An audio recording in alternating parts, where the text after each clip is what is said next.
ജീവിതത്തിൽ പലപ്പോഴും പല ആളുകൾക്കും പല നിലക്കുള്ള പ്രയാസങ്ങളും മറ്റുമൊക്കെ ഉണ്ടാവും എന്നുള്ളത് ഒരു സ്വാഭാവികമാണ്. എല്ലാവർക്കും ഒരുപോലെയാകൂല, പലർക്കും പല നിലക്കായിരിക്കും ഉണ്ടാവുക.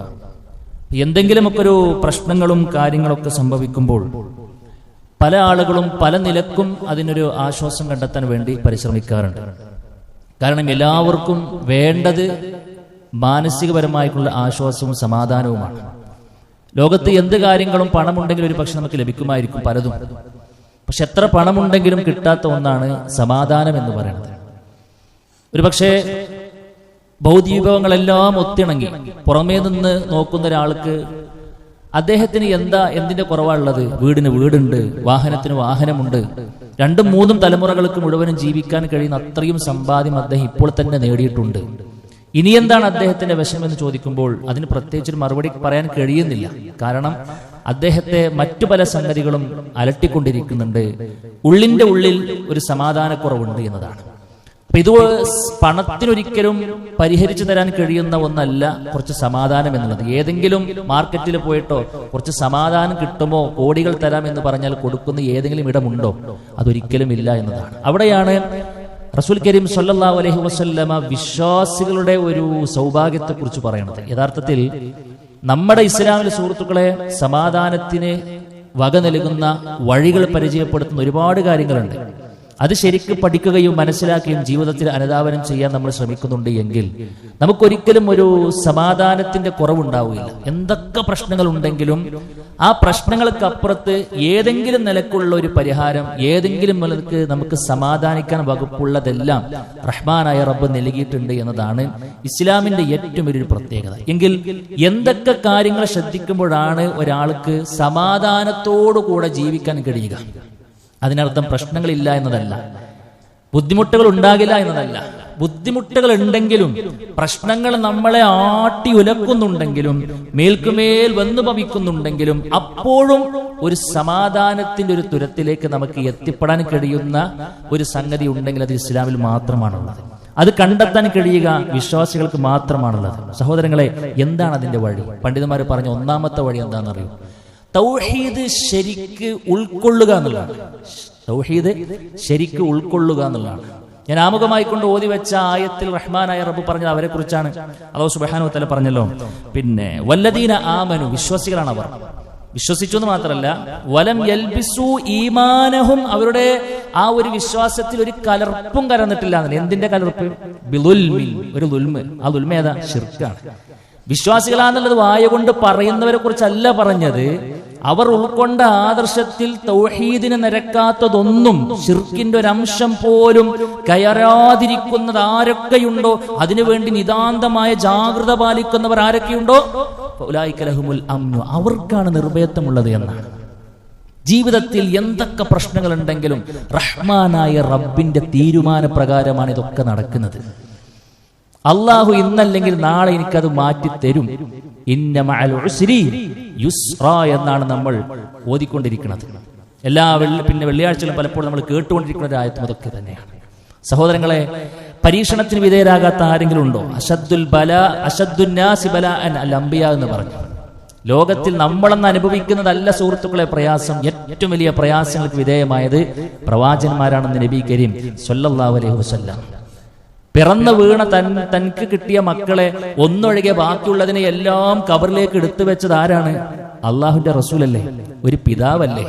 അദ്ദേഹം അനുഭവിക്കാത്ത എന്തെങ്കിലും പ്രശ്നങ്ങളുണ്ടോ? നോക്കൂ നിങ്ങൾ, രോഗം കൊണ്ട് എത്രയോ വർഷങ്ങളാണ് പ്രയാസപ്പെട്ടത് ഓരോ പ്രവാചകന്മാർ, അല്ലെ? എന്തെല്ലാം പ്രയാസങ്ങൾ.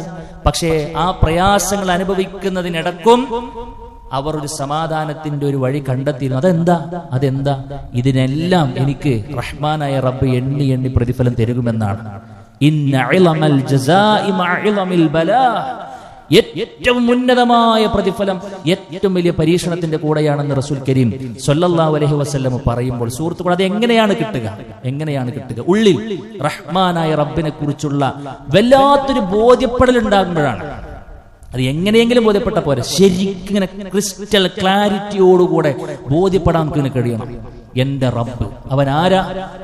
മൂസാ നബി അലൈഹി സ്വലാം പറഞ്ഞില്ലേ, ഇന്ന മഅയ റബ്ബി സയഹ്ദീൻ, എന്റെ കൂടെ എന്റെ റബ്ബുണ്ട്, അല്ലെ? ഹസ്ബി അല്ലാഹ് വനിഅമൽ വക്കീൽ, എനിക്ക് എന്റെ റബ്ബ് മതി എന്നാണ്. അങ്ങനത്തെ ഒരു ചിന്ത ഉണ്ടോ സുഹൃത്തുക്കളെ? നമുക്ക് ഉണ്ടെങ്കിൽ ഒരു പ്രതിസന്ധിയെയും നമ്മളെ പിടിച്ചു കുലുക്കാൻ കഴിയില്ല എന്നാണ്. ഏത് പ്രയാസഘട്ടത്തിലും ഇൻഷാ അല്ലാഹ് ഞാൻ എന്റെ റബ്ബിന് കൊടുക്കേണ്ട കാര്യങ്ങളൊക്കെ കൊടുത്തിട്ടുണ്ടെങ്കിൽ, എന്നിട്ടും ഇങ്ങനെയൊക്കെ പ്രശ്നങ്ങൾ ഉണ്ടോ, ഇൻഷാ അല്ലാഹ് അതിൽ വേറൊരു ഹിക്മത്ത് പടച്ചോനിക്ക് ഉണ്ടാകും എന്ന് പറഞ്ഞ് സമാധാനപ്പെടാൻ കഴിയും. മറ്റൊന്നെന്താണെന്നറിയോ? ഈ ദുനിയാവ് എന്ന് പറഞ്ഞ് ഇങ്ങനെയൊക്കെ തന്നെയാണ്. ദുനിയാവിൽ നമ്മൾ ഇങ്ങോട്ട് വന്നത് അടിച്ചു പൊളിച്ച് ജീവിക്കാനൊന്നല്ല. അങ്ങനെയൊക്കെ പറഞ്ഞ് പ്രചരിപ്പിക്കുന്ന കുറെ മനുഷ്യന്മാരുണ്ട്. അവർക്ക് എന്തെങ്കിലുമൊക്കെ പ്രശ്നങ്ങൾ ഉണ്ടാകുമ്പോൾ അതോടുകൂടെ അവർ ദുനിയാവ് കഴിഞ്ഞു. കാരണം എന്താ? അവരുടെ മനസ്സിൽ ആകെയുള്ളത് ദുനിയാവിലെ കുറച്ച് സുഖങ്ങൾ മാത്രമാണ്. അത് കിട്ടാതെ വന്നു കഴിഞ്ഞാൽ അവർ ആകെ അപ്സെറ്റായി ആത്മഹത്യ വരെ ചെയ്യുന്നത് എന്തുകൊണ്ടാണ്? ആകെ ദുനിയാവ് അടിച്ചു പൊളിക്കാനാണ് വന്നത്. അതിങ്ങനെ പരീക്ഷണമാണെങ്കിൽ പിന്നെ എന്താണ്? നമ്മളുടെ ലൈഫ് അതല്ലല്ലോ. തൗഹീദ് ഉൾക്കൊണ്ട ഒരാളുടെ വിശ്വാസം അതല്ലല്ലോ. തൗഹീദ് ഉൾക്കൊണ്ട ഒരാളുടെ വിശ്വാസം എന്താ? നമ്മളിവിടെ വന്നിട്ടുള്ളത് പരലോകത്തേക്ക് പണിക്കാൻ വേണ്ടിയിട്ടുള്ളതാണ്. ദുനിയാവ് എന്ന് പറഞ്ഞ് എന്റെ റബ്ബിനെ പഠിപ്പിച്ചിട്ടുള്ളത് അത് കയറ്റവും ഇറക്കൊക്കെ ഉണ്ടാകും, ഹൈറും ഷർറൊക്കെ ഉണ്ടാകും, മുസീബത്തുകളൊക്കെ ഉണ്ടാകും, ചിരിക്കാനുള്ള വകുപ്പുണ്ടാവും, കരയാനുള്ള വകുപ്പൊക്കെ ഉണ്ടാവും. റബ്ബ് ഇങ്ങനെ മാറ്റിമറിച്ചുകൊണ്ടേ ഇരിക്കുമെന്നാണ്. എന്തൊക്കെ ഉണ്ടെങ്കിലും തളരാതെ പതറാതെ നിൽക്കണമെങ്കിൽ കണ്ണടക്കുന്നതോട് തുടക്കം കുറിക്കുന്നൊരു പരലോകത്തെക്കുറിച്ചും റഹ്മാനായ റബ്ബ് ഒരുക്കി വെച്ച പരലോക ജീവിതത്തെക്കുറിച്ചും അതാണ് യഥാർത്ഥ ജീവിതം. എന്റെ മുമ്പിൽ വരുന്നത് മരണത്തോടുകൂടെ അപ്പുറത്തുള്ളതാണെന്ന് ശരിക്കും ഉൾക്കൊണ്ട ഒരാൾക്ക് സുഹൃത്തുക്കളെ ഇതിലൊക്കെ ഒരു സമാധാനത്തിന്റെ ഭാഗം കണ്ടെത്താൻ കഴിയുമെന്നാണ്. ഭാര്യയുമായി കൊണ്ട് പ്രശ്നമുണ്ടോ? മക്കൾ വിചാരിച്ച പോലെ ആകാത്ത പ്രശ്നമുണ്ടോ? ഞാൻ എല്ലാം ചെയ്തു, ഞാൻ എല്ലാം ശ്രദ്ധിച്ചു. നമ്മൾ ചെയ്യേണ്ട കാര്യങ്ങൾ ശ്രദ്ധിച്ചിട്ടാണ് പ്രശ്നങ്ങൾ കേട്ടോ ഈ പറയണത്. നമ്മൾ ചെയ്യേണ്ട കാര്യങ്ങളൊക്കെ ശ്രദ്ധിച്ചു, കൊടുക്കേണ്ട കാര്യങ്ങളൊക്കെ കൊടുത്തു, എന്നിട്ടും പ്രശ്നങ്ങൾ ഉണ്ടെങ്കിൽ അതിന്റെ പിന്നിൽ വേറൊരു ഹിക്മത്ത് ഉണ്ട് എന്ന് മനസ്സിലാക്കുമ്പോൾ കിട്ടുന്നൊരു സമാധാനം സുഹൃത്തുക്കളെ അത് ഏറ്റവും വലുതാണ് എന്നതാണ്. അതുകൊണ്ട് അല്ലാഹു സുബ്ഹാനഹു വ തആല പറയുന്നുണ്ട്, വമൻ യുശ്രിക് ബില്ലാഹ്. ഇങ്ങനെയേറെ സമാധാനം കണ്ടെത്തേണ്ട റബ്ബുമായിട്ടുള്ള ബന്ധം വിച്ഛേദിച്ചിട്ട് എന്തെങ്കിലുമൊക്കെ ഒരു പ്രശ്നം ഉണ്ടാകുമ്പോഴേക്കും മറ്റു പല ആളുകളിലേക്ക് ഓടുന്ന ആളുകളെ കുറിച്ച് ഖുർആൻ പറഞ്ഞ കാര്യം എന്താ അറിയുമ്പോൾ ശരിക്കും നമ്മൾ അടിവരട്ട് മനസ്സിലാക്കേണ്ട കാര്യമാണ്. വമൻ യുശ്രിക് ബില്ലാഹ്, അല്ലാഹുവിൽ ആരെങ്കിലും പങ്കു ചേർക്കുന്നുണ്ടെങ്കിൽ അവനെ കുറിച്ച് ഉപമ പറയും, ഫകഅന്നമാ ഖറ മിനസ് സമാ, ആകാശത്ത് നിന്ന് കീഴ്പോട്ട് വീണവനെ പോലെ എന്നാണ്. അത് ഈ ആകാശത്ത് വീണവനെ പോലെ പറയാനുള്ള കാരണം അതിനെ പിന്നെ കാറ്റ് ഇവിടേക്കൊക്കെ കൊണ്ടുപോകും, പറവകൾ അതിനെ കൊത്തിക്കൊണ്ടുപോകും. അവന് എവിടുക്ക പോടുന്ന അവനക്ക് തന്നെ അറിയാത്ത അവസ്ഥ ഉണ്ടാവും. എന്തും സംഭവിക്കുന്നതാണ് ജീവിതത്തിൽ, എന്തും സംഭവിക്കുന്നതാണ്. അതിനാണ് ആ ഉപമ പറഞ്ഞത്. ശരിക്കും അതല്ലെങ്കിൽ അല്ലാണ്ട് വിട്ടിട്ട് പോണ ആളുകളെ കുറിച്ച് ആലോചിച്ച് നോക്കി, അവർ ഫുൾ ടൈം ബേജാറിലായിരിക്കും. ഇപ്പൊ ഒരു യാത്രക്ക് ഒരുങ്ങുന്ന സമയത്ത് ഒരു കറുത്ത പൂച്ച ഫ്രണ്ടിലേക്ക് ചാടിക്കഴിഞ്ഞാൽ പിന്നെ ആകെ പ്രയാസമായി അല്ലേ? ഓ ആ യാത്ര അത് എന്തൊരു മുസീബത്താണ്. ചിലപ്പോൾ ഏതെങ്കിലും ഒരു കിളി കരയുന്ന കണ്ടു കഴിഞ്ഞാൽ ആകെ ഇവിടെ ബേജാറ്. അതതിന്റെ ഇണയെ ആകർഷിക്കാൻ വേണ്ടി കരയാണ്. പക്ഷെ അതിന്റെ പിന്നിലുള്ള വിശ്വാസങ്ങളും മറ്റു ആചാരങ്ങളൊക്കെ വേറെയാണ്. നാട്ടിൽ ഇങ്ങനെ പലതും പറഞ്ഞു നടക്കുന്ന കുറെ സംഗതി, ഇതിലൊക്കെ ഇങ്ങനെ ബേജാറ് നിൽക്കുകയാണ് സുഹൃത്തുക്കളെ. അല്ലാഹുവിന്റെ റസൂൽ പറഞ്ഞ എന്താണ്? വീട്ടിൽ നിന്ന് ഇറങ്ങും ബിസ്മില്ലാഹി തവക്കൽതു അലല്ലാഹി ലാ ഹൗല വലാ ഖുവത ഇല്ലാ ബില്ലാഹ് പറഞ്ഞോട് കൂടെ കഴിഞ്ഞു കേസ് ഒക്കെ ഞാൻ റബ്ബിലുണ്ട് അർപ്പിച്ചു എന്നാണ്. അതോടുകൂടെ കുഫീത വ വുഖീത, അല്ലെ, അവരെല്ലാ നിലക്കും സംരക്ഷിക്കപ്പെട്ടു എന്നാണ് അല്ലാഹുവിന്റെ റസൂൽ പറയണത്. സുബ്ഹാനല്ലദി സഖറ ലനാ തുടങ്ങുന്ന പ്രാർത്ഥന ചൊല്ലിയിട്ട് വണ്ടി കയറുന്നൊരു എനിക്ക് ഇനിപ്പാണ്ട് എന്തെങ്കിലും സംഭവിച്ചാൽ തന്നെ എന്താ, റഹ്മാനായ റബ്ബിനെ ഏൽപ്പിച്ചിട്ടല്ലേ ഇപ്പൊ പോണത്. ഇങ്ങനത്തെ ഒരു സ്വസ്ഥതയും സമാധാനവും സുഹൃത്തുക്കളെ അത് റബ്ബിലേക്ക് ചേർന്ന് നിൽക്കുമ്പോൾ മാത്രമേ കഴിയുമെന്നാണ്.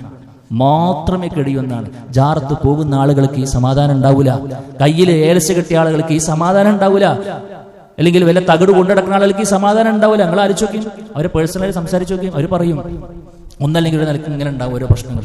വാഹനത്തിൽ കയറും, പ്രാർത്ഥന ചൊല്ലില്ല, ജാറത്തിന് കെട്ടിട്ടുണ്ടാവും, ഈ സമാധാനം ഉണ്ടാവില്ല. പടച്ചോനണ്ട് വിട്ട് കഴിഞ്ഞാൽ പിന്നെ ഈ സമാധാനം തരൂല എന്നുള്ളതാണ്.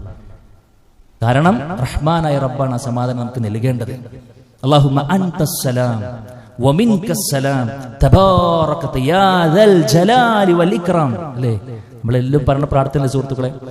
അതുകൊണ്ട് സഹോദരങ്ങളെ, ആ സമാധാനം റഹ്മാനായ റബ്ബിലേക്ക് നമ്മളിങ്ങനെ കണക്ട് ചെയ്ത് നിൽക്കുമ്പോൾ മാത്രം കിട്ടുന്ന പരിപാടിയാണ് നമ്മൾ മനസ്സിലാക്കുക. രണ്ടാമത്തെ കാര്യം എന്താണെന്നറിയോ? രണ്ടാമത്തെ കാര്യം സുഹൃത്തുക്കളെ, അമലു സ്വാലിഹാത്തിന്റെ വർധനവ് ഉണ്ടാകുമ്പോഴാണ്. ആരുടെ കൈകളിലാണോ നന്മകൾ ചെയ്യുന്നത്, ഇന്ന അഹ്സൻതും അഹ്സൻതും ലിഅൻഫുസിക്കും, റബ്ബ് പറഞ്ഞു നിങ്ങൾ എന്തെങ്കിലും നന്മ ചെയ്യുന്നുണ്ടോ അത് നിങ്ങൾക്കുള്ളതാണ്. ഒരു നന്മയും ചെയ്യാത്ത ഈ പരലോകബോധം ഇല്ലാത്ത ഒരാൾ പോലും ശരിക്കെന്താ കറക്റ്റായിട്ട് തൗഹീദിന്റെ ഭാഗങ്ങൾ ഉൾക്കൊള്ളാത്തൊരു മനുഷ്യൻ, അവർ ഈശ്വര വിശ്വാസിക്കാണ്, പക്ഷെ മറ്റു പല മതത്തിലുള്ളത്. അപ്പൊ അങ്ങനത്തെ ഒരാള് ഒരു ഇന്റർവ്യൂവിൽ പറയാണ്, അദ്ദേഹം താഴെ തട്ടിൽ നിന്നും പൊരുതി വന്ന ആളാണ്. അപ്പൊ അദ്ദേഹം ഇന്ന് ഒരുപാട് ആളുകൾക്ക് പല നന്മകളും ചെയ്യുന്നുണ്ട്. അപ്പൊ അദ്ദേഹം പറഞ്ഞൊരു വാക്കെന്താ വെച്ച് കഴിഞ്ഞാല്, പിന്നെ ഞാൻ ഇനിയിപ്പോ എന്റെ പഴയ ജീവിതത്തിലേക്ക് താഴെ നിലവാരത്തിലേക്ക് പോയാൽ എനിക്ക് വലിയ പ്രശ്നമൊന്നുമില്ല, കാരണം ഞാൻ അതിൽ നിന്ന് വന്ന ആളാണ്, അത് ഉൾക്കൊള്ളാൻ പറ്റും. പക്ഷെ എന്റെ മനസ്സിലൊരു സംഗതി ഉണ്ട്, എന്തെന്നറിയോ? ഞാൻ ഒരിക്കലും താഴോട്ട് പോകൂല.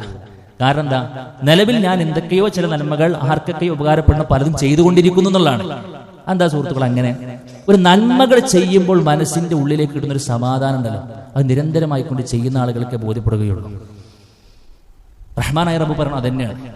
അതുകൊണ്ട് ലാ തഹ്കിറന്ന മിനൽ മഅറൂഫി ശൈആ, നിങ്ങൾ നന്മയിൽ ഒന്നിനെയും കുറവാക്കണ്ട. ഒരു നന്മ നമ്മൾ ചെയ്യുന്നുണ്ടോ നമ്മുടെ ഈമാൻ വർദ്ധിക്കുന്നുണ്ട്. അൽ ഈമാൻ യസീദു ബിത്ത്വാഅ വയൻഖുസു ബിൽ മഅസിയ, നന്മകൾ ചെയ്യുമ്പോൾ സുഹൃത്തുക്കളെ നന്മ ചെയ്തു എന്ന് മാത്രമല്ല നമ്മുടെ ഈമാനും വർദ്ധിക്കുന്നുണ്ട്. ഒരു തിന്മ ചെയ്യുന്നുണ്ടോ നമ്മുടെ ഈമാൻ താഴോട്ട് പോകുന്നുണ്ട് എന്നുള്ളതാണ്. അതുകൊണ്ട് ഫഇദാ ഫറഗത ഫൻസ, ഒരു നന്മയിൽ നിന്നും മാറിന്നാൽ വീണ്ടും നമുക്ക് പോകാനുള്ള മറ്റൊരു നന്മയിലേക്കാണ്. നമ്മൾ ജീവിതത്തിൽ ഒന്നിങ്ങനെ എഴുതി നോക്കൂ. നിങ്ങൾ രാവിലെ ഇങ്ങനെ എണീറ്റത് മുതൽ എനിക്ക് എന്തൊക്കെ നന്മകൾ ചെയ്യാൻ പറ്റും? ഒരുപാടുണ്ട് സുഹൃത്തുക്കളെ, ഒരുപാടുണ്ട്. പക്ഷെ അത് ഇപ്പോൾ നമ്മുടെ ലൈഫിലുണ്ടോ നമ്മൾ ആലോചിക്കണം. ഇപ്പോൾ നമ്മുടെ ജീവിതത്തിൽ അതുണ്ടോ നമ്മൾ ആലോചിക്കണം. നമുക്കൊക്കെ ചെയ്യാൻ പറ്റുന്ന കുറേ നന്മകളുണ്ട്. നമ്മുടേതായ പരിസരത്ത് നിന്നുകൊണ്ട് നമുക്ക് മാത്രം നിർവഹിക്കാൻ കഴിയാവുന്ന പ്രത്യേക നന്മകൾ ഉണ്ടാവും. അതൊക്കെ ഒന്ന് മനസ്സിലാക്കി എന്നിട്ട് അതിനനുസരിച്ച് ജീവിതത്തിൽ പരമാവധി നന്മകൾ ചേർത്ത് വെക്കുമ്പോൾ അത് ചെയ്യുമ്പോൾ നമ്മുടെ മനസ്സിലേക്ക് കിട്ടുന്ന ഒരു സുഖവും ആനന്ദവും വേറെ തന്നെയാണ്. മനസ്സിന്റെ ഉള്ളിൽ സമാധാനം കിട്ടാൻ നന്മകളുമായി കൊണ്ട് നിരന്തരമായി കൊണ്ട് ബന്ധപ്പെടുക എന്നതാണ് പണ്ഡിതന്മാർ നമുക്ക് നൽകുന്ന രണ്ടാമത്തെ ഒരു സംഗതി എന്ന് പറയുന്നത്. പിന്നെ മറ്റൊന്നെന്താണെന്നറിയോ, തിന്മകൾ വരാതിരിക്കാൻ വേണ്ടി സൂക്ഷിക്കുക എന്നുള്ളതാണ്. എത്ര വലിയ അമലുകൾ ചെയ്യുന്ന ഒരാൾ ഒരു തിന്മ ബോധപൂർവം ചെയ്യുന്നുണ്ടെങ്കിൽ ഒരു പക്ഷേ ചെയ്ത തിന്മയായിരിക്കും അവന്റെ എല്ലാവിധ സമാധാനവും കെടുത്തിക്കളയാം. ഈ നഫ്സുൽ ലവ്വാമ എന്ന് പറഞ്ഞെന്താ അല്ലേ? അല്ലാഹു സുബ്ഹാനഹു വ തആല സത്യം ചെയ്ത് പറഞ്ഞ സംഭവമാണല്ലോ. നമ്മുടെ മനസ്സിന് പ്രത്യേകത ഉണ്ട്. എന്താ അറിയുള്ളേ, നമ്മുടെ മനസ്സിന്റെ ഏറ്റവും വലിയ പ്രത്യേകത എന്ന് വെച്ച് കഴിഞ്ഞാൽ ഒരു തെറ്റുണ്ടെങ്കിൽ ആ മനസ്സ് നമ്മളെങ്ങനെ കൊത്തിവരിച്ചുകൊണ്ടിരിക്കുന്നതാണ്. കുറച്ചു കാലമായിട്ടോ ഉണ്ടാവുള്ളൂ. ആ തെറ്റിങ്ങനെ സ്ഥിരമായി കൊണ്ട് ചെയ്യുമ്പോൾ പിന്നെ ആ മനസ്സുണ്ടാവും. അതിനനുസരിച്ചിട്ട് അങ്ങോട്ട് ഖാസിയത്തുൽ ഖുലൂബ് എന്ന് പറഞ്ഞ പോലെ ഹൃദയം അങ്ങോട്ട് കെട്ടണഞ്ഞു പോകുന്നതാണ്. പക്ഷെ മനസ്സിന്റെ ഒരു ശുദ്ധ പ്രകൃതി എന്താ വെച്ച് കഴിഞ്ഞാൽ ഒരു തെറ്റ് ചെയ്യുന്നുണ്ടെങ്കിൽ ഇന്നാലോ തെറ്റ് ചെയ്തില്ലേ, ഈ അങ്ങനെ പറഞ്ഞില്ലേ, പറയുന്ന സമയത്ത് ആലോചിച്ചിട്ടുണ്ടാവില്ല, ചെയ്യുന്ന സമയത്ത് ആലോചിച്ചിട്ടുണ്ടാവില്ല. പിശാചിൻ തള്ളിച്ചാൽ പറയും. പിന്നെയാണ് നമ്മളിങ്ങനെ ഒഴിഞ്ഞിരിക്കുമ്പോൾ ആ തെറ്റ് നമ്മളെ സമാധാനം കെടുത്തി കളയുന്നതാണ്. ഉറക്കം വരാനുള്ള ഭൗതിക സംവിധാനങ്ങളെല്ലാം ഉണ്ട്. അടിപൊളി കടക്കലവൻ കിടക്കുന്നത്, ശീതീകരിച്ച റൂമിലാണ് ഉള്ളത്. എല്ലാ ഭൗതിക സൗകര്യങ്ങളും നിലവാരങ്ങളും ഒക്കെ ഉണ്ട്. പക്ഷെ കാട്ടുന്നിട്ട് ഉറക്കണ്ട് വരുന്നില്ല. എന്തേ കാരണം ഇതിന്റെ ഉള്ളിലുള്ള ഹൃദയം ശരിയല്ലാത്തതുകൊണ്ടാണ്. ആ ഹൃദയം എന്തെങ്ങനെ പടക്കുന്നത് ഇന്ന് ചെയ്തു കൂട്ടിയ തെറ്റിനെ കുറിച്ച് ആലോചിക്കുമ്പോഴാണ് സഹോദരങ്ങളെ. അതുകൊണ്ട് ഒരു തെറ്റും ബോധപൂർവം ചെയ്യാതിരിക്കാൻ നമ്മൾ പ്രത്യേകം ശ്രദ്ധിക്കുന്നതോടൊപ്പം ഇസ്തിഗ്ഫാറുകളും തൗബകളും നമ്മൾ വളരെ ഗൗരവത്തിൽ ശ്രദ്ധിക്കണമെന്നാണ് പണ്ഡിതന്മാർ നമുക്ക് നൽകുന്ന ഏറ്റവും വലിയ ഒരു നസീഹത്ത് എന്ന് പറയുന്നത്. അതുകൊണ്ട് സഹോദരങ്ങളെ, പിന്നെ നമ്മുടെ തെറ്റുകൾ വരാതിരിക്കാൻ നമ്മൾ പ്രത്യേകം ശ്രദ്ധിക്കുന്നിടത്ത് സമാധാനം കണ്ടെത്താൻ നമുക്ക് കഴിയുമെന്ന് തന്നെയാണ് പറയാനുള്ളത്. മറ്റൊന്ന് അൽ ഇഹ്സാനു ഇലൽ ഖൽഖ്, പണ്ഡിതന്മാർ പറഞ്ഞ മറ്റൊരു പോംവഴിയാണ്. പല ആളുകൾക്കും നമ്മളെ കൊണ്ട് കഴിയാവുന്ന നന്മകൾ മറ്റുള്ളവർക്ക് നമ്മൾ പരമാവധി ചെയ്യാന്നുള്ളതാണ്. എന്തൊരു നന്മയാണോ നമ്മൾ മറ്റുള്ളവർക്ക് നന്മയായിക്കൊണ്ട് ചെയ്യാൻ കഴിയുക, അതിപ്പോ ഒന്നുമില്ല. നമ്മളൊരു ബൈക്കിൽ ഇങ്ങനെ പോണ സമയത്ത് ഒരു സഹോദരൻ വെയിൽ കൊണ്ട് നടക്കുന്ന സമയത്ത് ഒന്ന് നിർത്തിയിട്ട് നിങ്ങൾ കയറിക്കോളി എന്ന് പറയലായിരിക്കും. നമുക്ക് എന്തെങ്കിലും പ്രശ്നമുണ്ടോ? നമുക്കൊന്നുമില്ല. ആ യാത്രയിൽ ഒരാളെ നമുക്ക് എന്തായാലും പൈസ കൊടുത്തു അല്ലെ, ഒരാളെ കണ്ടു, നമ്മൾ ചായ കുടിക്കാണ്, നിങ്ങൾ ഒരു ഗ്ലാസ് ചായ കുടിക്കുന്ന ഏതാ വേണ്ട അല്ലെ, ഒരു 10 രൂപയുടെ പരിപാടിയുള്ളൂ, പക്ഷെ അതൊരു നന്മയാണ്. ഇനിയൊന്നുമില്ല, കണ്ണു കാണാത്ത ഒരാളിങ്ങനെ അങ്ങോട്ട് പ്രയാസപ്പെടുന്നുണ്ടോ, അല്ലെങ്കിൽ ഇനി ഒരു അവശനായിട്ട് നില ഒരാളിങ്ങനെ വഴിയിൽ നിന്ന് ക്രോസ് ചെയ്യാൻ ഒരു പ്രയാസമുണ്ടോ, നമ്മളൊന്ന് വരുന്ന വണ്ടിനെ കൊണ്ട് തടുത്തിട്ട് നിൽക്കിട്ടോ എന്നൊക്കെ പറഞ്ഞ അയാൾക്ക് ഒരു സൗകര്യം ഏർപ്പെടുത്തി കൊടുക്കുക, അതൊരു ഹൈറാണ്. നമ്മൾ ബസ്സിൽ തൂങ്ങി പിടിച്ച് കയറി നിൽക്കുന്ന നമുക്കൊരു സീറ്റ് കിട്ടി, കുറച്ച് കഴിഞ്ഞപ്പോഴേക്കും നമ്മളെക്കാൾ അവശന ഒരാൾ വന്നു, നമ്മൾ എണീറ്റ് കൊടുത്ത് നോളിന്ന് പറഞ്ഞു, നമ്മളൊന്നാണ്ട് അഡ്ജസ്റ്റ് ചെയ്തു, ഒരു സ്ഥലത്ത് നമ്മൾ ചെറിയൊരു ഗ്യാപ്പ് ഉണ്ടാക്കി കൊടുത്തു, അതുപോലും നന്മയാണെന്നാണ്. അതുപോലും നന്മയുടെ തുലാസിൽ തൂങ്ങിയിരിക്കും, നന്മയുടെ തുലാസിൽ തൂങ്ങിയിരിക്കും. ആ നന്മ ചെയ്യുന്നിടത്ത് സുഹൃത്തുക്കളെ നമുക്കൊരു ആശ്വാസം കണ്ടെത്താൻ കഴിയുമെന്നാണ്. കാരണം എന്താ? അല്ലാഹുവിന്റെ റസൂൽ പറഞ്ഞു, മൻ ഫറജ അൻ മുഅ്മിനിൻ ഖുർബതൻ മിൻ ഖുറബിദ് ദുനിയ ഫറജല്ലാഹു ഖുർബതൻ മിൻ ഖുർബി യൗമിൽ ആഖിറ. അഥവാ നാളെ ഒരാള് ദുനിയാവിലെ ഒരു മറ്റൊരു സുഹൃത്ത് അനുഭവിക്കുന്ന ക്ലേശം ബുദ്ധിമുട്ട് ആരെങ്കിലും ഒഴിവാക്കിയിട്ടുണ്ടെങ്കിൽ നാളെ പരലോകത്ത് ആ മനുഷ്യൻ അനുഭവിക്കാൻ പോകുന്ന പ്രയാസങ്ങൾ റബ്ബ് ഒഴിവാക്കി കൊടുക്കുന്നതാണ്. അപ്പൊ ഇത് നിരന്തരമായി കൊണ്ട് ചെയ്യുന്ന ഒരാളെ സംബന്ധിച്ചിടത്തോളം എന്താ മനസ്സിലുണ്ടാകുക? ഞാൻ എന്റെ ജീവിതത്തിൽ ഇത്രയൊക്കെ നന്മകൾ ചെയ്യുന്ന ഒരാളെ ഇൻഷാ അല്ലാഹ് റബ്ബ് സ്വീകരിച്ചിട്ടുണ്ടെങ്കിൽ എന്റെ പരലോകത്തെ യാത്രയും റാഹത്തായിരിക്കും എന്നാണ്. അതൊരു ആശ്വാസവും സമാധാനവും കണ്ടെത്താൻ കഴിയുന്ന വലിയൊരു പോംവഴിയായിക്കൊണ്ടാണ് പറയുന്നത്. മറ്റൊന്ന് ദിക്റുല്ലാ എന്നതാണ്. ദിക്റുല്ലാ എന്ന് പറയുമ്പോൾ നമ്മുടെ ആദ്യം മനസ്സിൽ വരിക സുബ്ഹാനല്ലാഹ് അൽഹംദുലില്ലാഹ് അല്ലാഹ് ചൊല്ലുന്നതാണ്. അതിനേക്കാൾ മുമ്പ് നമ്മുടെ മനസ്സിൽ വരുന്ന കാര്യം എന്താണ്? ദിക്റും ബിൽ ഖൽബാണ്. ഹൃദയത്തിൽ റബ്ബിനെ കുറിച്ച് ഒരു ഓർമ്മ ഉണ്ടാകണം. അതെങ്ങനെ ഉണ്ടാകുക? അതിനാണ് ഇപ്പം നമ്മുടെ ജുമുഅ അല്ലേ? യാ അയ്യുഹല്ലദീന ആമനൂ ഇദാ നൂദിയ ലിസ്സലാത്തി മിൻ യൗമിൽ ജുമുഅ ഫസ്ഔ ഇലാ ദിക്രില്ലാഹ്. വിശ്വാസികളെ, ജുമുഅ ദിവസം നിങ്ങൾ വിളിക്കപ്പെട്ട് കഴിഞ്ഞാൽ നിങ്ങൾ വേഗം വരണം എന്നാണ്. പിന്നീട് കച്ചവടമല്ല, പിന്നീട് വർച്ചാനല്ല, പിന്നെ കുറച്ച് കഴിഞ്ഞോട്ടെ എന്നല്ല, രണ്ടാം ഖുത്ബക്ക് വേണ്ടി മാറ്റിവെക്കലല്ല, അവസാനത്തെ റക്അത്തിൽ പിടിക്കാമെന്നല്ല, നേരത്തെ എത്തുക എന്നാണ്. എന്തിനത് പറഞ്ഞത്? റബ്ബിനെ കുറിച്ചുള്ള ഓർമ്മ ഉണ്ടാകണം തന്നെയാണ്. ആ റബ്ബിനെ കുറിച്ച് ഇങ്ങനെ കേൾക്കുമ്പോൾ അലാ ബിദിക്രില്ലാഹി തത്മഇന്നുൽ ഖുലൂബ്, റഹ്മാനായ റബ്ബിനെ കുറിച്ച് ഇങ്ങനെ കേൾക്കുമ്പോൾ ഹൃദയങ്ങൾ ആശ്വാസത്തിലായി പോകുമെന്ന നീറുന്നൊരായിരം അനുഭവങ്ങളുമായി കൊണ്ട് പള്ളിയിലേക്ക് വന്നു നമ്മൾ. ഒരു ഉപദേശം കേൾക്കുമ്പോൾ എന്തേ സുഹൃത്തെ ഒരു നനവ് നമുക്ക് അനുഭവിക്കാൻ കഴിയണം. അത് പറയുന്ന ആളുടെ കൽപ്പൊന്നല്ല, അത് അള്ളാഹുവിന്റെ വചനാമൃതങ്ങളുടെ പ്രത്യേകതയാണ്. ദീനിന്റെ പരിഹാര മാർഗങ്ങളിലേക്ക് നമ്മൾ എത്തുകയാണ്. അതുകൊണ്ട് എന്താ അറിയോ, അള്ളാഹുവിനെ കുറിച്ച് നിരന്തരമായിക്കൊണ്ട് നമ്മൾ കേൾക്കുക. ഖുത്ബ മാത്രമൊന്നുമല്ല, അത് നിർബന്ധമായ ഒരു ഓപ്ഷൻ മാത്രമാണ്. അതിനപ്പുറത്ത് ഒരുപാട് സൗകര്യങ്ങൾ ഇന്ന് അൽഹംദുലില്ലാഹ് നമുക്കുണ്ട്. വിശുദ്ധ ഖുർആന്റെ ആയത്തുകൾ പഠിക്കാൻ കഴിയുന്ന QHLS ഉണ്ട്. ഖുർആൻ പഠന ക്ലാസ്സുകൾ ഓഫ്ലൈനായിട്ടും ഓൺലൈനായിട്ടും ഒക്കെ ഉണ്ട് സുഹൃത്തുക്കളെ. പക്ഷെ എന്ത് വേണമെന്നറിയോ, ചെറിയൊരു ശ്രദ്ധ വേണം, ചെറിയൊരു പ്ലാനിങ് വേണം. എല്ലാം കഴിഞ്ഞിട്ട് നമ്മളൊന്നും നേടൂല. ഇതൊക്കെ ഉണ്ട് പ്ലാൻ ചെയ്യുമ്പോഴേ നടക്കുള്ളൂ. അതിൽ പക്ഷെ യാത്ര, ഞാൻ കുറെ യാത്ര ചെയ്യുന്ന ഒരാളാണെന്നുണ്ടെങ്കിൽ യാത്രയിൽ കേൾക്കാലോ നമുക്ക്, അല്ലേ? അതിനനുസരിച്ചുള്ള ആപ്പുകൾ, ഇപ്പൊ പീസ് റേഡിയോ പോലെയുള്ള ആപ്പുകളൊക്കെ സുഹൃത്തുക്കളെ 24 മണിക്കൂർ അള്ളാഹിനെ കുറിച്ചാണ് സംസാരിക്കുന്നത്, അള്ളാഹുവിനെ കുറിച്ചാണ് സംസാരിക്കുന്നത്. നമ്മളാക്കുകയാണ്, നമ്മുടെ സ്വർഗാവകാശിയാക്കിക്കൊണ്ടിരിക്കുകയാണ് സുഹൃത്തുക്കളെ റബ്ബിന്റെ സംസാരങ്ങൾ. അത് കേട്ടാൽ നമ്മുടെ ഈമാൻ പുതുക്കും. അതേപോലെ തന്നെ നമുക്ക് ഒരു ആശ്വാസം കണ്ടെത്താൻ കഴിയും. റബ്ബിനെ കുറിച്ച് കേൾക്കുമ്പോൾ, റഹ്മാനായ റബ്ബിനെ കുറിച്ച് അറിയുമ്പോൾ നമ്മുടെ മനസ്സ് എല്ലാ നിലയ്ക്കും ഒരു സമാധാനത്തിന്റെ തുരത്തിലേക്ക് എത്തും. ആത്മഹത്യ മുനമ്പിൽ നിന്ന് ജീവിതം അവസാനിപ്പിക്കാൻ വേണ്ടി പീസ് റേഡിയോയിലേക്ക് ഒരു സഹോദരി എഴുതിയ ഫീഡ്ബാക്കാണ് ഞാൻ പറയണത്. എന്താ അറിയോ, ഞാൻ ആത്മഹത്യക്ക് വേണ്ടി ശ്രമിച്ച ആളാണ്. ആ തുമ്പിലേക്ക് പോകാൻ വേണ്ടി എല്ലാ ഒരുക്കങ്ങളും നടത്തിയപ്പോഴാണ് എൻ്റെ ഒരു സുഹൃത്ത് എനിക്ക് ഈ ഒരു ആപ്പ് എനിക്ക് പരിചയപ്പെടുത്തുന്നത് എന്നാണ്. അത് ഞാൻ ഡൗൺലോഡ് ചെയ്ത് കേട്ട് തുടങ്ങിയപ്പോൾ എൻ്റെ ജീവിതം മാറി എന്നാണ്. ജീവിതം മാറി, പുതിയ അർത്ഥതരങ്ങൾ രൂപപ്പെട്ടു. റബ്ബിനെ കുറിച്ച് എനിക്ക് മനസ്സിലാക്കാൻ കഴിയുന്നതോടുകൂടെ എന്റെ എല്ലാം മാറിയെന്നാണ് സുഹൃത്തുക്കളെ. അത് സംഭവിച്ചിരിക്കും. പക്ഷെ നമ്മുടെ മനസ്സിൽ നിന്നും നമ്മുടെ ഭാഗത്ത് അതിനൊരു പ്രത്യേക ഒരു ധാരണ ഉണ്ടാകണം എന്നുള്ളതാണ് സൂചിപ്പിക്കാനുള്ളത്. മതം പഠിച്ചേ പറ്റൂ. അതേപോലെ തന്നെ ആശ്വാസം കണ്ടെത്താൻ കഴിയും മറ്റൊരു പ്രധാനപ്പെട്ട സംഗതിയാണ് എല്ലാ ദിവസവും 5 നേരം നമ്മൾ നിസ്കരിക്കണം. ആ നിസ്കാരം എന്നുള്ള എന്റെ കൺകുളിർമ നിസ്കാരത്തിലാണെന്ന് റസൂൽ കരീം സ്വല്ലല്ലാഹു അലൈഹി വസല്ലം പറഞ്ഞു. എന്തൊരു പ്രശ്നമില്ല, ആണാകട്ടെ പെണ്ണാകട്ടെ സുഹൃത്തുക്കൾ, ഒരാളോട് പറഞ്ഞാൽ, ഒരാൾ ഷെയർ ചെയ്താൽ ഒരു ആശ്വാസം നമ്മൾ കണ്ടെത്താറില്ലേ? അല്ലേ? ഒരാൾ ഒന്ന് കേൾക്കുക, ഒരാളുണ്ട് എന്ന് പറഞ്ഞാൽ തന്നെ നമ്മുടെ മനസ്സിൽ ഒരു ആശ്വാസം വലുതല്ലേ? നമ്മുടെ നിസ്കാരം സംസാരമാണ്, റബ്ബിനോടുള്ള മുനാജാത്താണ്. മറ്റുള്ളവരോട് പറഞ്ഞു അത് കേട്ടു എന്നേ ഉണ്ടാവുള്ളൂ. പക്ഷെ കേട്ട ഒരാൾക്ക് അത് പരിഹരിച്ചു തരാൻ കഴിഞ്ഞോന്നുണ്ടാവും. പക്ഷെ നിസ്കാരം അങ്ങനെയല്ലല്ലോ, റബ്ബ് അങ്ങനെയല്ലല്ലോ. നമ്മുടെ വേദനകളും വ്യസനങ്ങളും വേദനകളും കേൾക്കാൻ മാത്രമല്ല, അത് മനോഹരമായി കൊണ്ട് പരിഹരിച്ചു തരാനും കഴിയും. നമ്മൾ ആ അവസരങ്ങൾ ആ നിലക്ക് ഉപയോഗപ്പെടുത്തുന്നുണ്ടോ എന്നുള്ളത് ആത്മാർത്ഥമായി കൊണ്ട് ചിന്തിക്കണം സുഹൃത്തുക്കളെ. റബ്ബിലേക്കൊരു സാമീപ്യം ആദർശ രംഗത്ത് മാത്രമല്ല കർമ്മരംഗത്തും ഒക്കെ നമ്മൾ ഉണ്ടാക്കിയെടുക്കാൻ നമ്മൾ പ്രത്യേകം ശ്രദ്ധിക്കണം എന്നുള്ളതാണ് സൂചിപ്പിക്കുവാനുള്ളത്. റഹ്മാനായ റബ്ബിനോട് ആത്മാർത്ഥമായി കൊണ്ട് സുജൂദിൽ കടന്നും മറ്റുമൊക്കെ പ്രാർത്ഥനകളിലൂടെ റബ്ബിലേക്ക് അടുത്ത് നമ്മുടെ എല്ലാവിധ പ്രശ്നങ്ങളും റബ്ബിനോട് പറഞ്ഞ്, റബ്ബേ നീ എനിക്കത് പരിഹരിച്ച് തരണമേ എന്ന് ആത്മാർത്ഥമായി കൊണ്ട് പറഞ്ഞ് ഇറങ്ങിപ്പോകുന്ന ഒരുത്തൻ അനുഭവിക്കുന്ന ഒരു സമാധാനം സുഹൃത്തുക്കൾ ചില്ലറയല്ല. അതുകൊണ്ട് നമ്മൾ അനുഭവിക്കുന്ന എല്ലാവിധ പ്രശ്നങ്ങൾക്കുമുള്ള പരിഹാരം അള്ളാഹുവിന്റെ ദീനിലുണ്ട്. അത് അടുത്തറിയാനുള്ള പരിശ്രമം നമ്മുടെ ഭാഗത്ത് ഉണ്ടാകണം. അതിനുള്ള വഴികളാണ് സൂചിപ്പിച്ചത്. റഹ്മാനായ റബ്ബ് തൗഫീഖ് നൽകി അനുഗ്രഹിക്കുമാറാകട്ടെ. അഖൂലു ഖൗലി ഹാദാ അസ്തഗ്ഫിറുല്ലാഹ ലീ വലക്കും വലിജമീഇൽ മുസ്ലിമീന വസ്തഗ്ഫിറു മിൻ കുല്ലി ദം ഇന്നഹു ഹുവൽ ഗഫൂറുർ റഹീം. മനസ്സമാധാനം നേടിയെടുക്കുവാനുള്ള വഴികളെക്കുറിച്ച്, ദീനിൽ നിർദ്ദേശിക്കുന്ന വഴികളെക്കുറിച്ചാണ് സൂചിപ്പിക്കുന്നത്. അത് ഏറ്റവും പ്രധാനപ്പെട്ട ഒന്നാണ്. ഒരു വിശ്വാസിയുടെ മനസ്സിലുള്ള ഏറ്റവും വലിയൊരു പരിഹാരമാർഗം എന്ന് പറയുന്നത് റഹ്മാനായ റബ്ബിലേക്കുള്ളൊരു യാത്രയെക്കുറിച്ച് ആലോചിക്കുമ്പോൾ തന്നെയാണ്. അനുഭവിക്കുന്ന എല്ലാ പ്രശ്നങ്ങളിൽ നിന്നുമുള്ളൊരു മോചനം എൻ്റെ റബ്ബിലേക്ക് ഞാൻ എത്തുമ്പോഴാണല്ലോ ശരിക്കും നടക്കുക. ഇവിടൊക്കെ എന്തെന്നായാലും പ്രശ്നങ്ങൾ വീണ്ടും വന്നുകൊണ്ടിരിക്കും. അപ്പൊ റബ്ബിലേക്കുള്ളൊരു തിരിച്ചു പോക്ക് ശരിയായ നിലക്ക് നടക്കുന്നുണ്ടെങ്കിൽ അത് വലിയൊരു പരിഹാരമാണല്ലോ, അത് വലിയൊരു പരിഹാരമാണ്. അപ്പൊ എങ്ങനെയാണ് ആ തിരിച്ചുപോക്ക്? ആ തിരിച്ചുപോക്കിനെ കുറിച്ച് ശരിക്ക് ശ്രദ്ധിക്കുന്ന ഒരാൾ എടുക്കുന്ന ഒരു പണിയെ കുറിച്ച് അള്ളാഹുവിന്റെ റസൂൽ സ്വല്ലല്ലാഹു അലൈഹി വസല്ലം പഠിപ്പിക്കുന്നുണ്ട്. ഒന്നൊരു പ്രാർത്ഥനയാണ്. മരണത്തിന് വേണ്ടി റബ്ബിനെ കാണാൻ എല്ലാ നിലക്കും നമ്മളിങ്ങനെ ഒരുങ്ങി തയ്യാറായി നിൽക്കുന്ന എല്ലാവിധ തയ്യാറെടുപ്പുകളും നടത്തി എന്ന് നമുക്ക് തോന്നുന്നൊരു പ്രാർത്ഥനയുണ്ട്. പലവരും നമ്മൾ കേട്ട പ്രാർത്ഥന സയ്യിദുൽ ഇസ്തിഗ്ഫാർ എന്ന് പറയുന്നത്. നിങ്ങൾ ശരിക്കും എത്ര ആള് അത് മനസ്സ് തട്ടി പ്രാർത്ഥിക്കുന്നത് നമ്മൾ നല്ലോണം അറിയിക്കണം. ശരിക്കും അതിലെന്താ ഉള്ളത്? എന്താ അതിലുള്ളത്? അള്ളാഹു റസൂൽ സ്വല്ലല്ലാഹു അലൈഹി വസല്ലം പ്രാർത്ഥന പഠിപ്പിക്കുകയാണ്.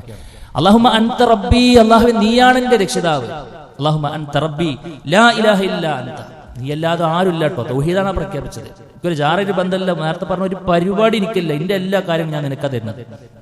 കാരണം നീയാണ് എനിക്ക് വേണ്ട എന്നെ സൃഷ്ടിച്ചതും എന്നെ പരിപാലിക്കുന്നതും എനിക്ക് വേണ്ട ജീവിക്കാൻ ആവശ്യമായ വെള്ളവും വായും തുടങ്ങി എന്തൊക്കെ ഉണ്ടോ ഒരു മനുഷ്യനിക്ക് ജീവിക്കാൻ, അവസാന ശ്വാസം വരെ ജീവിക്കാൻ എന്തൊക്കെ കാര്യങ്ങൾ വേണം അതെല്ലാം തരുന്ന റബ്ബാണ് നീ.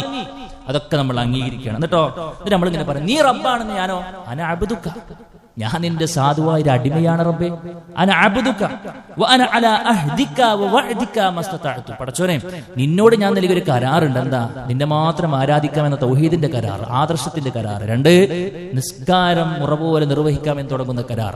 നീ എന്നോട് എങ്ങനെയൊക്കെയാകണമെന്നാണോ പറഞ്ഞിട്ടുള്ളത് അതെല്ലാം പരമാവധി അല്ലെ ചെറുതും വലുതുമായി നീ എന്നോട് ശ്രദ്ധിക്കാൻ വേണ്ടി പറഞ്ഞ് എന്തൊക്കെ കരാറുകളുണ്ടോ വാഗ്ദാനങ്ങളുണ്ടോ അതൊക്കെ ഞാൻ മസ്തതഅതു, കഴിവിന്റെ പരമാവധി ഞാൻ ശ്രദ്ധിക്കുന്നുണ്ട്. ശ്രദ്ധിക്കുമോ കേട്ടോ, ശ്രദ്ധിക്കാതെ ശ്രദ്ധിക്കുന്ന കാര്യമില്ല. ആജ്ഞകളും നിർദ്ദേശങ്ങളും പരമാവധി ശ്രദ്ധിക്കുന്നുണ്ടെന്ന് പറയാൻ എപ്പോഴും നമുക്ക് കഴിയാം, അത് ചെയ്യുമ്പോഴാണ്. അത് പരമാവധി നമ്മൾ ചെയ്തിട്ട് പറയണം മസ്തതഅതു. നീ അപ്പൊ ആ കാര്യങ്ങളൊക്കെ ചെയ്തിട്ട് പറയണേ, അഊദു ബിക മിൻ ശർരി മാ സനഅതു, അല്ലാഹുവേ ഞാൻ ചെയ്തു പോയ എല്ലാ പാപങ്ങളിൽ നിന്നും ഞാൻ നിന്നോട് കാവലിനെ ചോദിക്കുകയാണ്. അബൂലക ബിദംബി, അല്ലാഹുവേ അബൂലക ബിനിഅമതിക വഅബൂലക ബിദംബി, എന്താ നീ എനിക്ക് നൽകിയ എല്ലാ അനുഗ്രഹങ്ങളും ഞാൻ നിന്നോട് തുറന്നു പറയുന്നു, തുറന്ന് സമ്മതിക്കുന്നു. പടച്ചോനെ, ഇതൊന്നും ഇപ്പൊ എന്റെ ഒരു കഴിവോട് ഞാൻ നേടിയെടുത്തതല്ല. പല ആളുകൾ അങ്ങനെ പറയുന്ന ആളുകളുണ്ട്, അത് ഞാൻ ചോര നീരാക്കിയോണ്ട് കിട്ടിയെന്നല്ല. ആ ചോര നീരാക്കാനുള്ള ചോരാരെ തന്നെ നമ്മൾ നല്ലോണം ആലോചിക്കണം. ആളുകൾ അങ്ങനെ പറയും, അത് എന്റെ സാമർത്ഥ്യം കൊണ്ട് ഞാൻ നേടിയെടുത്തത്. ഈ സാമർത്ഥ്യം എവിടെ നിന്ന് കിട്ടിയതാ? അത് എവിടെയെങ്കിലും വാങ്ങിയതാ? അല്ലല്ലോ, അത് റബ്ബ് തന്നതല്ലേ. അപ്പൊ എല്ലാ ക്രെഡിറ്റും സുഹൃത്തുക്കളെ റബ്ബിന് കൊടുത്തിട്ട് നമ്മൾ പ്രഖ്യാപിക്കണം, റഹ്മാനായ റബ്ബേ നീ എനിക്ക് ഒരുപാട് അനുഗ്രഹങ്ങൾ എണ്ണി തിട്ടപ്പെടുത്താൻ കഴിയാത്തതെല്ലാം നൽകിയിട്ടുണ്ട്.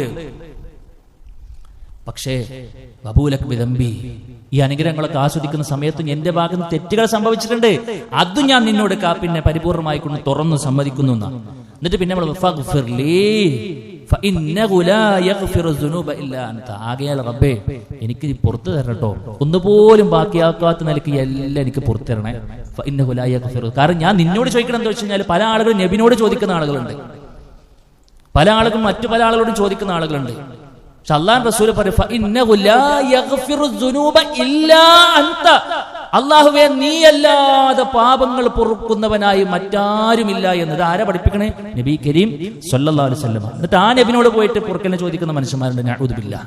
ഉംറക്ക് കൊണ്ടുപോയി ഹജ്ജിന് കൊണ്ടുപോയിട്ടൊക്കെ നബി തങ്ങളോട് വിളിച്ചിട്ട് ഈ പാപങ്ങൾ പുറത്തു തരണേ, ഈ സാധുവിന് പുറത്തു തരണേ എന്ന് പറയുന്ന കുറെ സാധുക്കളുണ്ട്. ആ സാധുക്കൾ നമ്മളെന്ന സാധുക്കൾ ഉൾപ്പെടാൻ പാടില്ല. ഫഇന്നഹു ലാ യഗ്ഫിറു ദുനൂബ ഇല്ലാ അൻത. ഇത് തൗഹീദാണ് സുഹൃത്തുക്കളെ. അങ്ങനെ പറയുന്ന കേവലം വാചകങ്ങളെല്ലാം മനസ്സ് തട്ടി പറയുന്ന ഒരാളെ കുറിച്ച് അല്ലാഹു റസൂൽ പറഞ്ഞ എന്താണെന്നറിയോ? മൻ ഖാലഹ മൂഖിനൻ ബിഹാ ഹീന യുംസി ഫമാത മിൻ ലൈലതിഹി വദഖലൽ ജന്ന.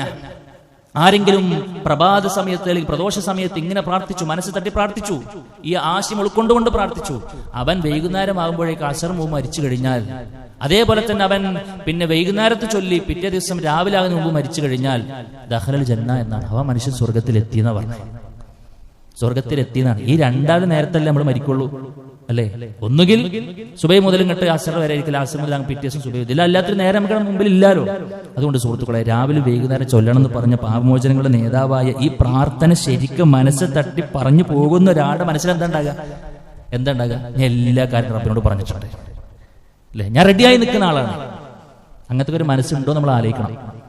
അങ്ങനെ ഉണ്ടെങ്കിൽ ജീവിതത്തിൽ എല്ലാ ക്ലേശങ്ങളും നമ്മൾ മറന്നിരിക്കും, എല്ലാ പ്രശ്നങ്ങൾക്കുള്ള പരിഹാരം നമ്മൾ നേടിയിരിക്കും. ഒക്കെ റബ്ബിലേക്ക് നമ്മൾ വിട്ടിട്ടുണ്ടാവും.